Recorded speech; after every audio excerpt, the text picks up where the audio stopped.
किसके बारे में बात करेंगे? इन दो चीजों के बारे में बात करेंगे और हमारा यहाँ पे S3 का टॉपिक जो है वो खत्म हो जाएगा। सबसे पहले हम किसके बारे में बात करेंगे? हम फर्स्ट कंसेप्ट के बारे में बात करेंगे, S3 क्रॉस रीजन रेप्लिकेशन।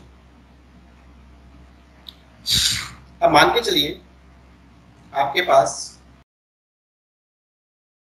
ये आपका मुंबई रीजन है और ये जो दूसरा रीजन है आपका सिंगापुर रीजन है। अब आपके पास क्या है? आपके पास ये जो मुंबई रीजन है, इस मुंबई रीजन के पास अंदर आपके पास एक बकेट है। ये आपके पास मान के चलिए बकेट है आपका, जिसको मैंने नाम दिया ACP एक्चुअल BUC, इसको मैंने क्या नाम दे दिया? Actual bucket. अब बकेट का नाम कुछ भी हो सकता है, मैंने इस बकेट को नाम दे दिया एक्चुअल बकेट 1। ये बकेट कौन से रीजन के अंदर है सर? आपकी मुंबई रीजन के अंदर है। इसको मैं मान के चलता हूँ ये मेरी सोर्स बकेट है।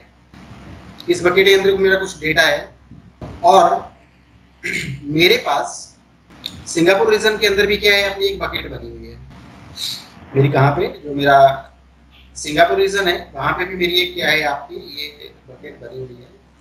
इसको मैंने नाम दे दिया BUC, या मैंने इसको नाम दे दिया ACP एक्चुअल, इसको मैंने नाम दे दिया एक्चुअल बकेट को।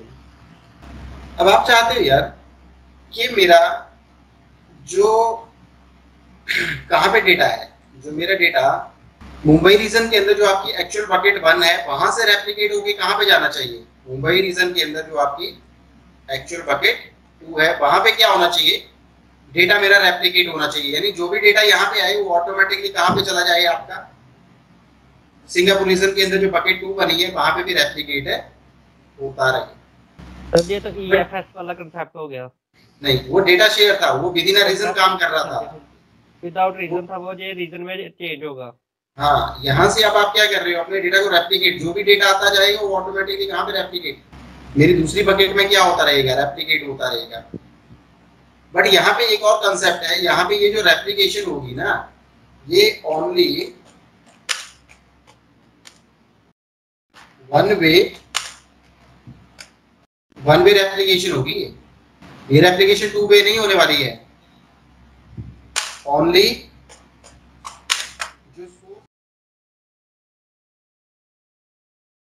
रेप्लिकेट डेटा क्या नहीं होगा? इसका उल्टा नहीं होगा। हाँ, इसकी जो प्री रिक्विजिट है ना, इसके लिए आपको क्या चाहिए? दोनों जब आप बकेट क्रिएट करोगे होता है जो बकेट वर्जनिंग का फीचर है ना, वो क्या होना चाहिए इस केस में? डिफॉल्ट होना चाहिए। बस ये इसकी प्रैक्टिकल देखें कैसे रेप्लिकेट होगा। मैं कौन से रीजन के ऊपर हूँ सर? मैं कौन से रीजन के अंदर हूँ? यहाँ पे मैंने कौन सी सर्विस सिलेक्ट की? S3। लेकिन S3 सर्विस हमेशा याद रखना ग्लोबल हो जाती है जाके। S3 जो सर्विस है वो क्या हो जाती है? आपकी ग्लोबल हो जाती है जाके। तो इसने बोला कि सर आपको सबसे पहले तो क्या करना है? एक बकेट क्रिएट करना है। बकेट का नाम क्या देना है? मैंने बोला ACP एक्चुअल बकेट 1 नाम मैंने दे दिया। कौन से रीजन में बनानी है आपको इसको? मुंबई रीजन। पहले से कोई बकेट पड़ी है उसकी आपने क्या करनी है? परमिशन इसके ऊपर डालनी है। मैंने बोला नहीं, ACL को आप अनेबल्ड कर लो। यहाँ से पब्लिक परमिशन दे दो, एक्नॉलेज। बकेट वर्जनिंग हमेशा अनेबल रहनी चाहिए रेप्लिकेशन के टाइम पे। डिफॉल्ट इंक्रिप्शन नहीं चाहिए। एडवांस फीचर्स में, एडवांस फीचर में देखना ऑब्जेक्ट लॉकिंग नहीं चाहिए हमारे को।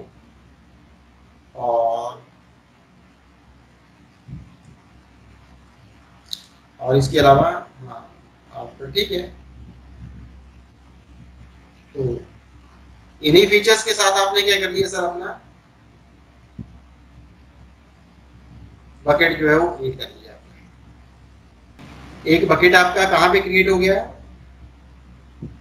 यहाँ पे क्रिएट हो गया। सेम में अब दूसरा मेरे को कौन सा रीजन चाहिए? यहाँ पे एक बकेट क्रिएट कर लेते हैं और ये जो बकेट है इसको मैंने नाम दे दिया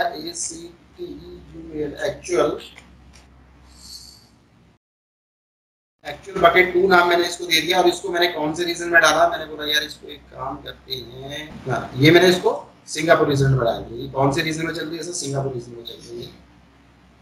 ठीक है, ACL इसके ऊपर लेबल कर लेते हैं, bucket owner preferred public access दे देते हैं इसको और ग्रांट कर लेते हैं, बकेट वर्जनिंग अनेबल कर लेते हैं, टैग नहीं डिफॉल्ट, इंक्रिप्शन नहीं डिफॉल्ट, ऑब्जेक्ट लॉक नहीं चाहिए and then create a bucket. एक बकेट क्रिएट कर लेते हैं सर कितनी बकेट है आपके पास? एक्चुअल बकेट 1 कौन से रीजन में है? एक्चुअल बकेट 2 है वो कौन से रीजन में है? अलग अलग रीजन में है। अब कहता है ठीक है सर, दोनों के बीच में क्या करना है, रेप्लिकेशन करना है। तो कौन सी आपको जो है वो सोर्स करनी है और कौन सी, क्योंकि आपने हमें पढ़ा अभी कि आपका जो है वो 1 वे रेप्लिकेशन होगा। तो आप कौन सी साइड से रेप्लिकेशन करना चाहते हो, उस साइड को आप, उस साइड की बकेट यानी उस रीजन की बकेट को आप सिलेक्ट कर लो।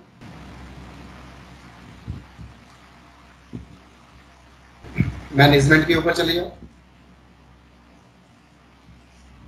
जब हम मैनेजमेंट के ऊपर जाते हैं तो यहाँ पे देखो आपके पास क्या आ जाता है, सेकंड में ही क्या बना है, रेप्लिकेशन रूल 0, कोई भी नहीं है। अभी कहता है एक रेप्लिकेशन रूल क्रिएट करो। मैंने यहाँ पे रूल का नाम दे दिया replication 1 MUM2 Mumbai to Singapore.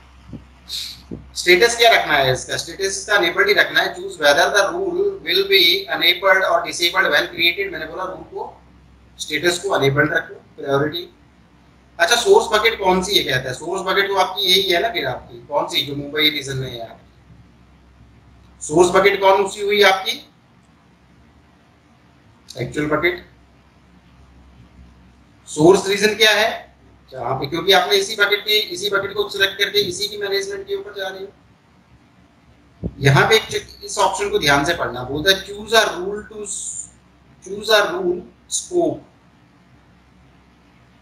बोलता है limit the scope of this rule using 1 or more filter, या फिर apply to all object in the bucket. ये जो आप रूल बना रहे हो,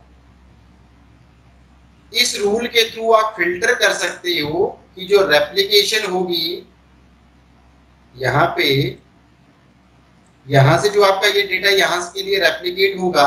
अब मान के चलिए इस बकेट के अंदर आपका क्या है, इस बकेट के अंदर मान के चलिए आपकी जो है वो PDF फाइल भी है, इसके अंदर आपकी .imc फाइल भी है, इसके अंदर आपकी .exe एक्सटेंशन वाली फाइल भी है, इसके अंदर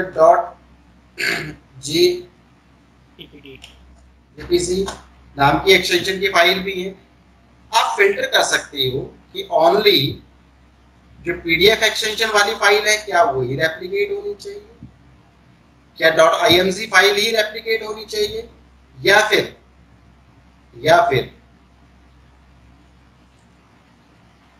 अप्लाई ये रूल सबके ऊपर, चाहे वो आपका किसी भी एक्सटेंशन का है, सब रेप्लिकेट होना चाहिए। क्या होना चाहिए, जितना भी आपका, इससे कोई फर्क नहीं पड़ेगा कि उस डेटा की एक्सटेंशन क्या है, इससे कोई फर्क नहीं पड़ना चाहिए उसकी एक्सटेंशन PDF है, JPC है, IM कौन सी है, सारे के सारे डेटा को क्या करना है आपको रेप्लिकेट करके यहाँ पे लाना है। जो भी डेटा इसके अंदर आएगा, इस बकेट के अंदर आएगा, चाहे उसकी एक्सटेंशन ये है, ये है, ये है या ये है, इससे कोई फर्क नहीं पड़ेगा, ये रेप्लिकेट होके आपका डेस्टिनेशन के ऊपर आएगा। क्लियर है? सर एक ही बार में पूरा फोल्डर आ जाता है सर? हाँ, एक ही बार में जब हम इसका फोल्डर बनाएंगे वो आ जाएगा पूरा का पूरा? उससे कोई फर्क नहीं पड़ेगा ना, जो भी यहाँ पे है वो सारा रेप्लिकेट होगी यहाँ पे, क्योंकि उसमें लिखा होता है अगर आपने फोल्डर को अपलोड किया तो फोल्डर रेप्लिकेट हो जाएगा, आपने किसी पर्टिकुलर फाइल को अपलोड किया तो पर्टिकुलर फाइल अपलोड रेप्लिकेट हो जाएगी। ठीक है सर। चलिए, तो आपने बोला सर हमने किसी पर्टिकुलर के ऊपर कोई फिल्टर नहीं लगाना है, सभी होनी चाहिए। अच्छा, डेस्टिनेशन क्या है, वो तो choose a bucket in this account या फिर specify bucket in another account. क्या जो बकेट आप जिसके अंदर आप रेप्लिकेट कर रहे हो वो आपके अकाउंट में ही है या किसी डिफरेंट अकाउंट में है? मैंने बोला मेरे अकाउंट में ही है। अगर किसी का डिफरेंट अकाउंट है तो फिर इसको उसकी अकाउंट आईडी और उसकी बकेट का नाम यहाँ पे डिफाइन कर दो। लेकिन अगर आपके पास ही है तो यहाँ से जाके सीधा ब्राउज अपनी जो डेस्टिनेशन बकेट है उसको चूज करा लो। अपने आप उठा लिया, देखो कौन से रीजन में है ये बकेट आपकी, क्योंकि जो बकेट होती है ना वो आपकी क्या होती है, वो आपकी ग्लोबल सर्विस है, वो आपकी ग्लोबल है, ठीक है ना। तो bucket name must be unique, तभी तो इसने फटाफट उठा लिया कि देखा मैंने एक्चुअल बकेट टू डाला। अच्छा यहाँ पे कहता है कोई अपना एक रोल क्रिएट कर लो, आई एम ए रोल, ठीक है। मैंने बोला यार काम करते हैं यहाँ पे कोई भी रोल सिलेक्ट, कोई भी रूल यहाँ पे क्या कर लेते हैं, एंटर आई एम नहीं, यहाँ पे एक रोल क्रिएट कर लेते हैं, अपने आप कर लेगा, हमारे को किसी को नाम देने की जरूरत नहीं है। अच्छा यहाँ पे डेस्टिनेशन स्टोरेज क्लासेस, डेस्टिनेशन जो है आपका उसकी स्टोरेज क्लासेस चेंज होनी चाहिए। अब ये स्टोरेज क्लासेस कौन कौन सी होती हैं इनके बारे में भी अभी हम आगे बढ़ते हैं। एडिशनल एप्लीकेशन ऑप्शन में डिफाइन करना है,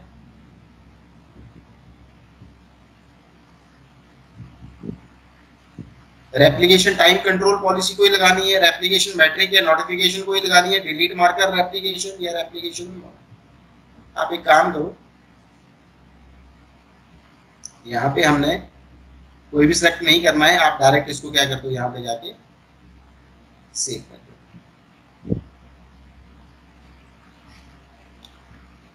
यहाँ पे आपसे एक पूछ रहा है रेप्लिकेटेड एग्जिस्टिंग ऑब्जेक्ट, क्या जो एग्जिस्टिंग ऑब्जेक्ट है साथ साथ में उनको भी आपने क्या कर देना है, रेप्लिकेट कर देना है।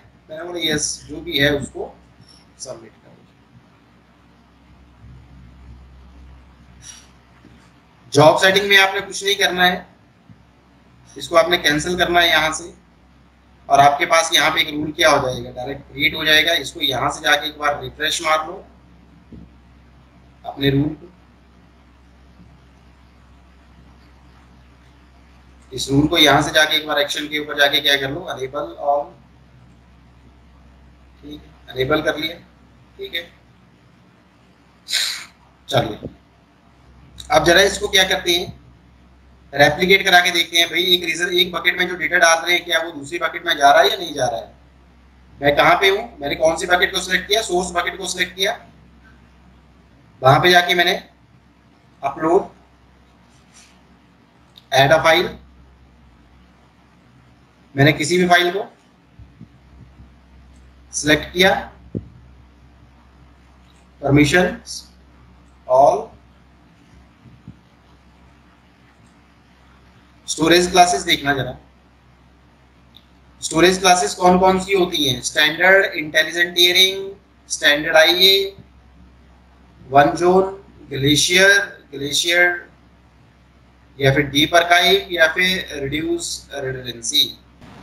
अभी आपने स्टैंडर्ड में ही रखा है इसको, इसको मैं नेक्स्ट में बताता हूँ, अगला टॉपिक अगला कंसेप्ट इसी के ऊपर है। सर्वर साइड इंक्रिप्शन रखनी है नहीं रखनी है, एडिशनल टास्क हमने कुछ नहीं देना है, देन अपलोड, इस ऑब्जेक्ट को हमने अपलोड कर देना है। कौन सी बकेट में किया सर आपने, कौन सी बकेट में किया इसको, मुंबई रीजन का एक्चुअल बकेट 1 जो मुंबई रीजन में है। यूज करते हैं एक बार, इसको रिफ्रेश करते हैं, यानी देखिए ये एक्चुअल बकेट 1 है जिसके अंदर आपने इसको अपलोड किया है। तो ये डेटा कहाँ पे रेप्लिकेट होना चाहिए आपका, सिंगापुर में। मैंने किस बकेट को सिलेक्ट किया अपने को, क्या कह रहे हैं देखो, ये कौन सी बकेट है, सिंगापुर सर 2, जो कहाँ पे है देखो, ऑटोमेटिकली यहाँ पे भी क्या हो चुका है,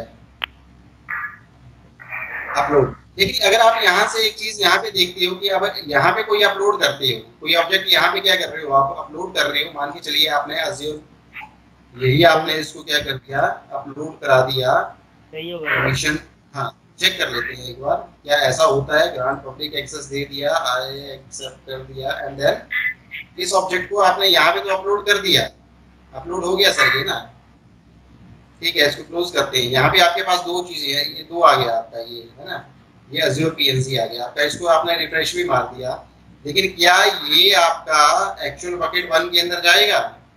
देखो जरा, देखो जरा इसको रिफ्रेश करके। अगर आप यहाँ पे फिर से कोई नया ऑब्जेक्ट क्या कर रहे हो, ऐड अ फाइल के ऊपर जाके यहाँ से मान के चलिए आपने जो है वो इसको अपलोड कर लिया। चाहिए Azure PNC हमने ले लिया, ये क्या ले लेते हैं, एक ये ले लेते हैं अपना, ये अनटाइटल्ड ये ले लेते हैं। इसको मैंने टैग किया, ये मैं कहाँ पे अपलोड कर रहा हूँ, एक्चुअल बकेट 1 के अंदर। फिर परमिशंस के ऊपर जाके स्पेसिफाइड ग्रांट पब्लिक एक्सेस दे दिया मैंने इसको, एक्नॉलेज कर दिया मैंने इसको, एंड देन अपलोड। जैसे ही मैंने इसको अपलोड किया, यहाँ से मैंने इसको, और मैं कहाँ पे जाऊँगा, अपनी बकेट के अंदर जाऊँगा, 2 के अंदर जाऊँगा, इसको फिर से यहाँ से क्या करूँगा, एक आधी बार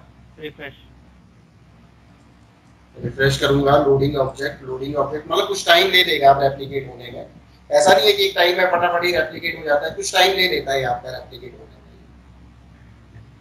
ठीक है जी, तो ये आपका जो एक्चुअल बकेट 1 के अंदर है, ये आपका एक्चुअल बकेट 2 के ऊपर भी आ जाए। ये देखिए आपका आ गया, लेकिन आपका ये जो 2 में आया था, 2 में आपने अपलोड किया था, ये 1 में नहीं जाएगा। तो ये आपकी क्या है, क्रॉस रीजन एप्लीकेशन है। तो अब इसको हम क्या कर देते हैं, पहले तो इस एप्लीकेशन रूल को हम डिलीट मार देते हैं। जाके मैनेजमेंट के ऊपर गए, जो आपने ये रूल बनाया था, इस रूल को आप क्या करिए यहाँ से जाके, नहीं तो ये इसके चार्जेस भी कटते हैं आपके, है ना। डिलीट रेप्लिकेशन, आपने इस रेप्लिकेशन रूल को क्या कर दिया सर, डिलीट कर दिया। रेप्लिकेशन रूल क्या हो चुका है आपका, खत्म हो चुका है। ठीक है, रिफ्रेश मार दिया आपने। अब बोलता है आप एक काम करो, पहले तो ये जो आपकी क्या है, ये बकेट है ना, इसको भी क्या कर दो आप, इसके अंदर ये जो आपके बने हैं इनको भी क्या कर दो, डिलीट मार दो पहले।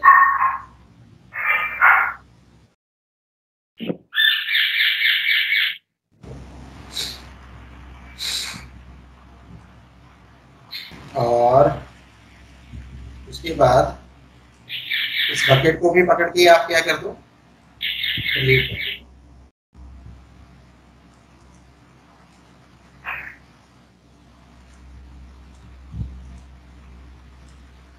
एंटिटी नहीं हुई अभी, अच्छा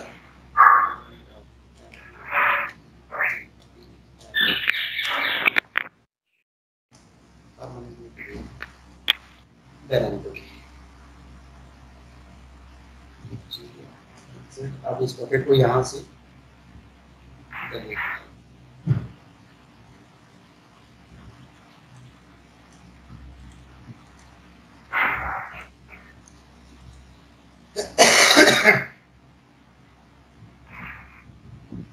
अब कितनी बकेट बची सर आपकी, जाके कितनी बकेट बची आपकी? एक।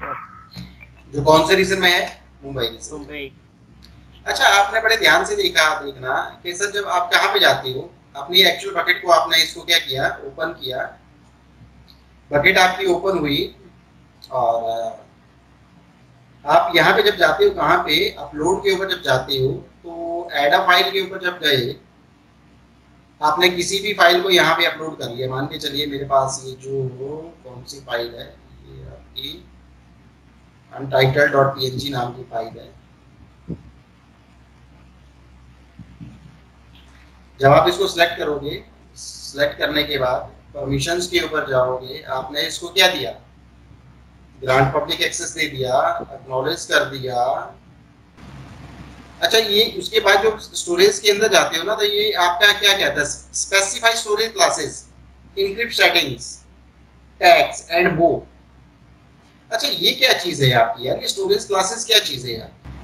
पहले तो कितनी स्टोरेज क्लासेस हैं आपकी? सबसे पहला स्टैंडर्ड, फिर इंटेलिजेंट टियरिंग, फिर स्टैंडर्ड आइए, फिर वन जोन आइए, फिर ग्लेशियर इंस्टेंट रिट्रीवल, फिर ग्लेशियर फ्लेक्सिबल रिट्राइवल, फिर ग्लेशियर डीप आर्काइव, फिर रिड्यूस रेडंडेंसी। अच्छा, सबसे पहले आपका क्या होता है, अगर हम बात करें ना स्टैंडर्ड की, देखो जो स्टोरेज क्लास है, जो स्टैंडर्ड क्लास है, वो डिजाइन की गई है फ्रीक्वेंटली एक्सेस डेटा। किस लिए? फ्रीक्वेंटली एक्सेस डेटा, मतलब जिस डेटा को आपको डेली बेसिस पे क्या करना है, या डे बाय डे जिस डेटा को आपको क्या करना है, एक्सेस करना है, तो फास्ट एक्सेस होना चाहिए ना आपका वो डेटा। मतलब बैकएंड में उसके लिए एक ऐसा स्टोरेज आप डिफाइन करो जहां से आप क्या करो, फ्रीक्वेंटली एक्सेस कर सको। यानी बैकएंड में जो आपका S3 का क्या हो रहा है, स्टोरेज, एक्चुअल स्टोरेज यूज हो रहा है, जो डिवाइस आपकी बैकएंड में यूज हो रही है, जो स्टोरेज डिवाइस आपकी यूज हो रही है, वो स्टोरेज डिवाइस कैसी होनी चाहिए आपकी? वो स्टोरेज डिवाइस आपकी ऐसी होनी चाहिए जो आपको फ्रीक्वेंट एक्सेस दे सके।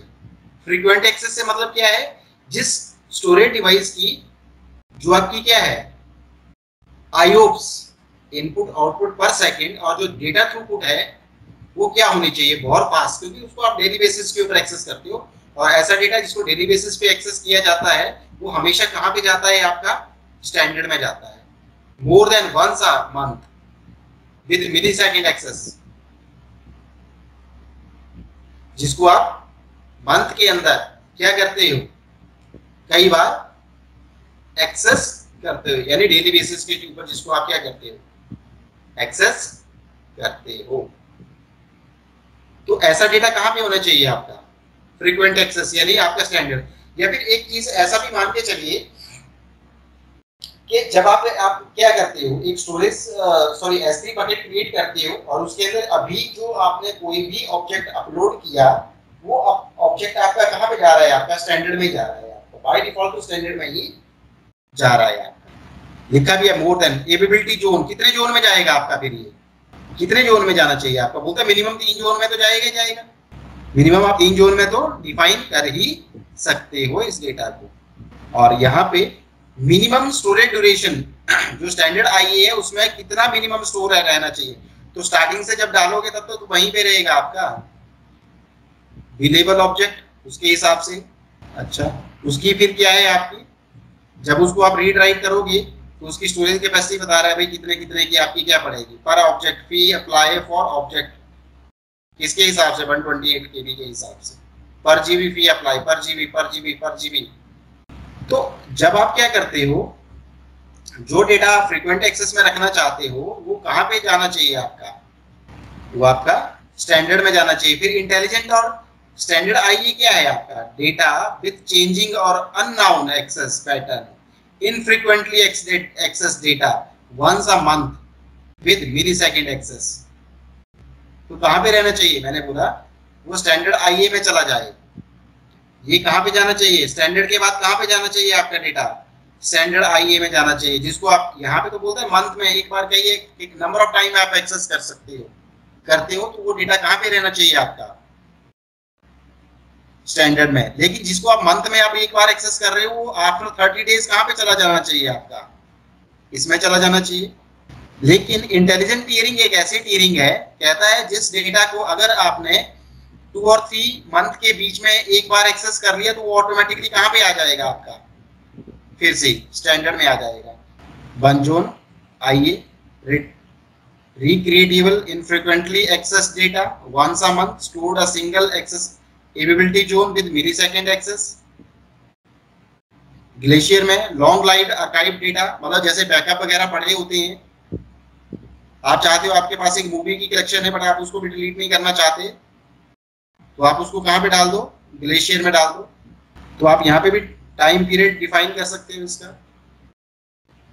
Long live archive data access once a year with retrieval of minute or hours, यहाँ पे डालोगे तो क्या होगा, कुछ इस तरह से। Glacier deep long archive data access less than once year with retrieval of hours, ये नंबर ऑफ टाइम ले सकता है काफी। reduce redundancy, non-critical frequently access data with millisecond access not recommended as S3 standard is more cost। अब जिसके जो भी आप क्या करोगे, सिलेक्ट करोगे ना स्टैंडर्ड, उसके अकॉर्डिंग क्या होता रहेगा आपका, ये चार्जेस भी आपके कम होते रहेंगे। अब इसको आप यहाँ से भी पढ़ सकते हो, अगर इसकी आपने क्या देखनी है, प्राइसिंग देखनी है कि भाई अगर हमने स्टैंडर्ड के अंदर रखा तो कितना प्राइस पड़ेगा, ग्लेशियर के अंदर रखा तो कितना पड़ेगा। तो ये यहाँ पे आपको क्या मिल जाएगी, इसकी सारी ऑप्शन मिल जाएगी आपकी। अब आपने बोला सर मैंने यहाँ से अभी कोई भी सिलेक्ट नहीं किया है। मैंने अभी काम किया, मैंने कोई भी ऑब्जेक्ट इसके अंदर क्या नहीं किया, अपलोड नहीं किया। मैं अपनी बकेट के अंदर आया और बकेट के अंदर आके मैं कहाँ पे गया, अपनी बकेट के अंदर ये ऑटोमेटिक रूल बना रहा हूँ। मैनुअली डिफाइन करना है तब तो आप यहाँ से जाके जब आप ऑब्जेक्ट क्रिएट कर रहे थे तब अपनी क्लास सेट कर सकते थे, लेकिन अगर आपने नहीं किया और बकेट के ऊपर ये रूल बनाना चाहते हो कि ऑटोमेटिकली ऐसे ऐसे होना चाहिए, तो आप यहाँ पे चले गए, फिर मैनेजमेंट के ऊपर चले गए, क्रिएटर लाइफ साइकिल रूल। आपने यहाँ से एक रूल क्रिएट किया, रूल का नाम दे दिया एनी, लाइक मैंने XYZ एनी नाम दे दिया, कोई भी नाम दे दिया आपने। फिर वही आपका क्या फिल्टर होना चाहिए, मैंने बोला ये सब के ऊपर अप्लाई एप्लीकेबल होना चाहिए आपका। यहाँ पे आप देखो मूव करंट वर्जन, सभी वर्जन आप देखो। सबसे पहले तो स्टैंडर्ड में जाएगा, स्टैंडर्ड के बाद क्या है, स्टैंडर्ड IA है, फिर उसके बाद इंटेलिजेंट टियरिंग है, 1 जोन है। तो यहाँ पे मैंने बोला कितने दिन बाद, स्टैंडर्ड में 30 डेज एड अ ट्रांजेक्शन। उसके बाद इंटेलिजेंट टियरिंग मैंने बोला 60 डेज, 30 से 0 से 30 डेज तक तो यहाँ पे पड़ा रहेगा, 30 से 60 डेज तक यहाँ पे पड़ा रहेगा। उसके बाद कहाँ पे चला जाए, उसके बाद आपने बोला सर ग्लेशियर में चला जाए, यहाँ पे 180 सेलेक्ट कर दो।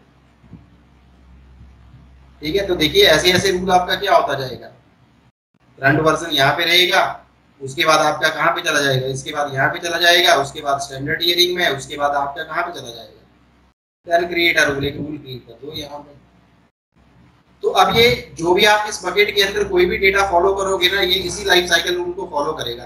30 दिन आपका स्टैंडर्ड में रहेगा, उसके बाद 30 दिन के बाद जो है आपका स्टैंडर्ड IA में चला जाएगा, फिर इंटेलिजेंट टियरिंग में चला जाएगा और फिर डीप आर्काइव में चला जाएगा। और उसके हिसाब से उस डेटा की कॉस्ट भी अपने आप जो डिफाइन किया है AWS ने वो डिफाइन होती रहेगी। तो ये रूल है आपका, इस रूल को भी मैंने फटाफट जाके यहाँ से क्या कर दिया, डिलीट मार दिया।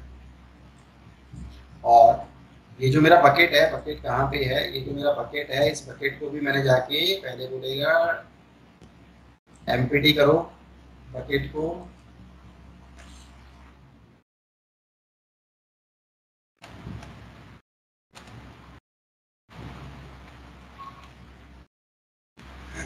पहले मैंने बकेट को एम्प्टी किया और बकेट को एम्प्टी करने के बाद फिर मैंने इस बकेट को यहाँ से भी, बकेट को मैंने यहाँ से भी